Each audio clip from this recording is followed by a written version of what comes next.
Hai, selamat datang di Radix. Saya Dandi sebagai penyaji segmen.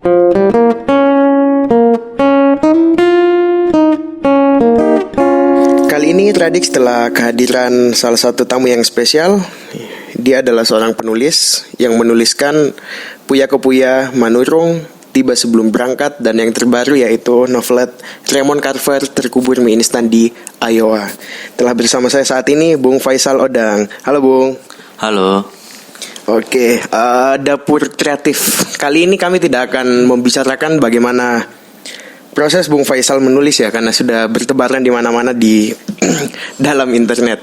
Nah, kali ini kami akan berbincang tentang residensinya Bung Faisal. Bung Faisal sebelumnya telah residensi di Belanda, Wales, Jerman, dan Amerika. Nah, ketika melakukan residensi, ada nggak sih kekonyolan-kekonyolan yang Bung Faisal lakukan atau Bung Faisal amati gitu, atau ketika mungkin bertemu dengan penulis Indonesia lainnya, melakukan bolos dan meninggalkan sementara penelitian dan melakukan hal-hal yang have fun?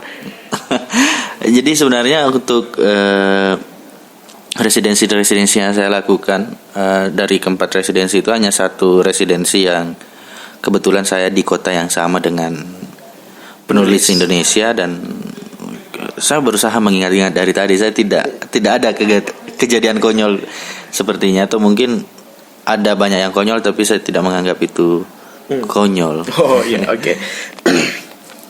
Selama di Belanda, di Wales, di Jerman, dan di Amerika, Bung Faisal melakukan penelitian tentang Sulawesi atau ada hal lain selain Lagaligo ya? Selain Lagaligo. Jadi ya benar, untuk yang di Belanda itu kan penelitian saya tentang Lagaligo. Saya berusaha merespons naskah itu dan menuliskan respons itu ke dalam bentuk puisi panjang yang akhirnya terbit sebagai Manurung. Untuk di negara-negara lain, karena ketiga negara yang di Wales, di Jerman, dan di Amerika itu ketiganya penyedia dananya adalah bukan Indonesia, dari negara-negara yang bersangkutan, dan penelitian saya sebenarnya untuk ketiganya tidak berhubungan dengan Sulawesi Selatan. Dan memang seperti misalnya residensi yang di Amerika Serikat itu residensi yang kita tidak diharuskan melakukan penelitian, tapi hanya diharuskan membaur dengan sesama penulis peserta residensi dari negara lain, membaur dengan orang-orang di Iowa, dan dia belajar dari sana karena mereka punya program creative writing yang cukup bagus. Sedangkan misalnya di Jerman itu saya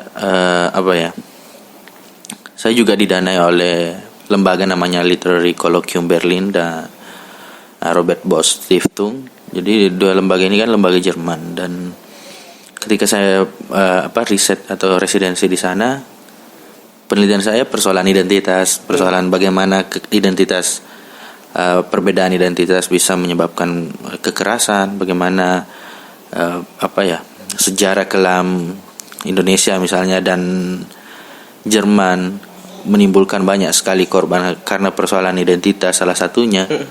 Sedangkan di Wales, karena di sana saya tidak begitu lama, hanya seminggu kurang lebih, saya hanya diminta oleh pihak yang mengundang untuk berkeliling, bekerja bersama dengan penulis di sana, bercerita dan menuliskan apa yang saya dapat dari proses itu. Jadi berarti bukan kayak penelitian serius gitu ya, harus ada di ruang riset, duduk tenang, konsen dan sebagainya, enggak ya? Satu-satunya yang seperti itu penelitian, bukan satu-satunya sebenarnya. Penelitian di Belanda, karena saya harus membaca naskah asli Lagaligo yang ada di Universitas Leiden, ya saya melakukannya di ruang tertutup. Sedangkan yang di Jerman, saya lebih banyak berkeliling ke museum, ke camp-camp konsentrasi, dan itu dilakukan dengan serius juga sebenarnya, meskipun dengan gaya yang menyenangkan ya. Dengan gaya yang menyenangkan ya, saya membaca arsip, membuka foto-foto lama yang berkaitan dengan penelitian saya, seperti itu. Oh ya, oke. Ada nggak sih hal-hal yang menyulitkan, sesuatu yang menyulitkan gitu ditemukan di sana? Yang pertama yang menyulitkan sebenarnya persoalan bahasa. Maksud saya untuk negara berbahasa Inggris, itu cukup mudah. Tapi misalnya di Jerman ya agak-agak susah misalnya membaca arsip arsip di sana karena kebanyakan arsip ditulis dalam bahasa Jerman. Ya. Jadi kayak oke, saya harus bekerja ekstra dan membutuhkan teman yang bisa menerjemahkannya. Jadi saya pikir kesusahannya itu salah satunya. Pernah nggak sih ditanya mungkin sama penulis dari Jerman atau Wales atau Amerika tentang bagaimana dengan sastra di Indonesia, bagaimana penulis di Indonesia? Ya, kalau untuk kasus residensi yang di Amerika di Iowa City, kami kan memang ada tugas untuk memberi kuliah tamu ke mahasiswa di University of Iowa. Yeah. Nah, judul apa? Nama mata kuliahnya kan International Literature Today. Jadi ya para peserta residensi bertugas memberi kuliah tentang kesusastraan di negara mereka. Jadi otomatis secara tidak langsung saya bercerita tentang kesusastraan Indonesia secara garis besar dan ya orang bertanya mengenai bagaimana karya sastra di negaramu, siapa penulis-penulis yang penting untuk kami baca dan sebagainya dan sebagainya. Oh iya, oke. Nah, ini mungkin bagi para pendengar yang tertarik ingin melakukan residensi, hal-hal apa aja sih yang perlu mereka siapkan dan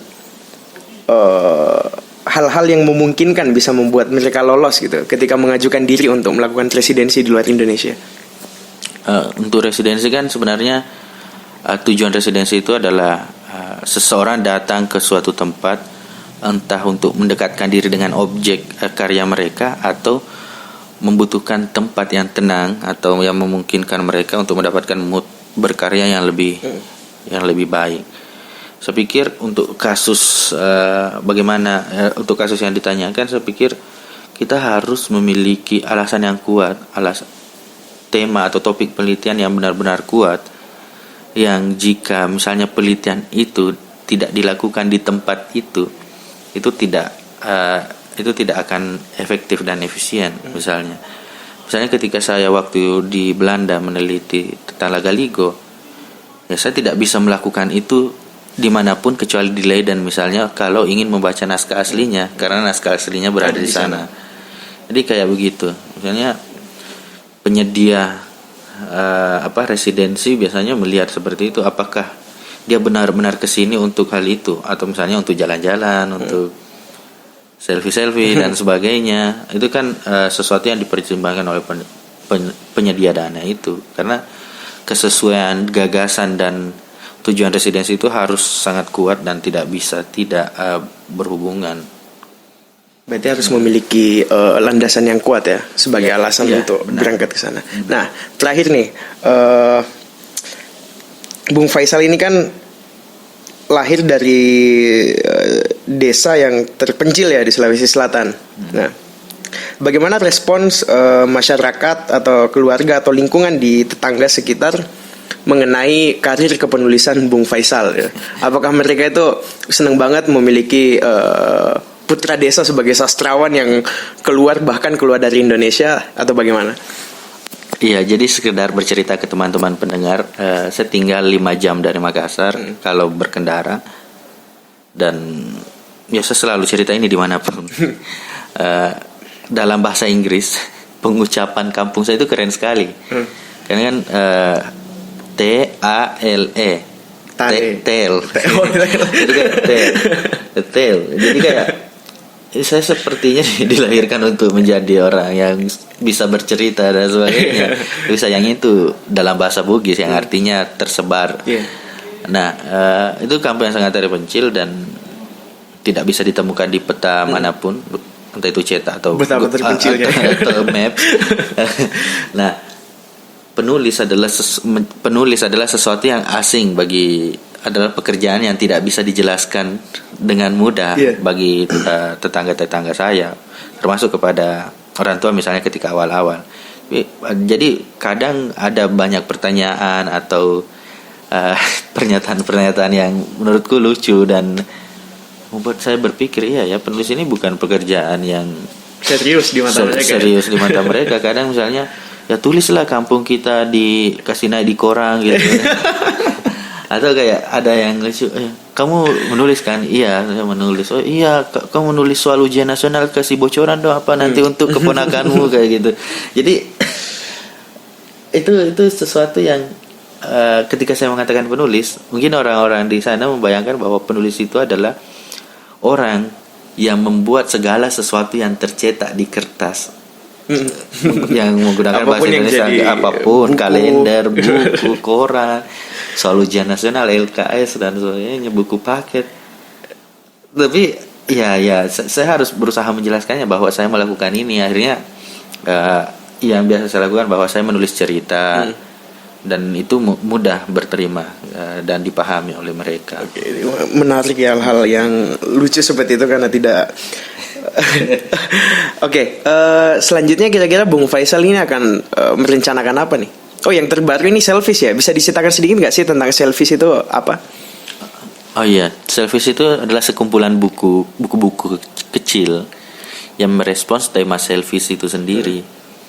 Ya, kita tema itu mengajak kami, saya, Lala Bohang, Teresa Rumte, Adimas Immanuel, dan IBS Palogai untuk merespons tema itu dan melihat ke dalam diri kita sebenarnya potensi cerita apa yang bisa hadir dengan melihat diri sendiri tanpa harus melibatkan apapun di sekitar kita. Jadi se-selfish itu misalnya. Jadi kayak itu adalah respons dari Selfish, dan buku itu akhirnya kami garap, kami usahakan terbit, dan tentu saja bisa didapatkan di toko buku. Oke. Ada rencana-rencana selanjutnya? Bung Faisal ini kan tiap tahun selalu menghasilkan karya ya, baik karya maupun pencapaian-pencapaian atas karyanya. Dalam kedepannya ini apakah akan melakukan sesuatu lagi atau perlu rehat dulu di kampung, lebih mempergiat lagi untuk memberitahukan kabar kepada lingkungan sekitar bahwa penulis itu begini. Iya, jadi 2 tahun belakangan saya merasa saya kering saya menulis ada beberapa buku yang terbit dalam 2 tahun belakangan, dan itu kayak menguras tenaga, menguras pikiran dan menguras diri saya, dan sekarang saya merasa sangat kering akan sesuatu. Saya bahkan tidak berencana lagi untuk menulis dalam waktu dekat. Yang saya rencanakan justru saya harus membaca lebih banyak lagi dan menyiapkan bacaan-bacaan yang kira-kira sesuai dengan topik yang akan menjadi tulisan saya di mungkin 3 atau 5 tahun yang akan datang. Oke. Terima kasih kepada Bung Faisal karena telah mengisi segmen Dapur Kreatif kali ini. Dan bagi para pendengar Radix yang ingin lebih jauh lagi membaca Faisal Odang, buku-bukunya bisa ditemukan di toko buku online maupun offline. Dan yang ingin berkenalan lebih jauh lagi bisa menjumpainya di Instagram @faisalodang. Saya Dandi sebagai penyaji segmen. Sampai jumpa.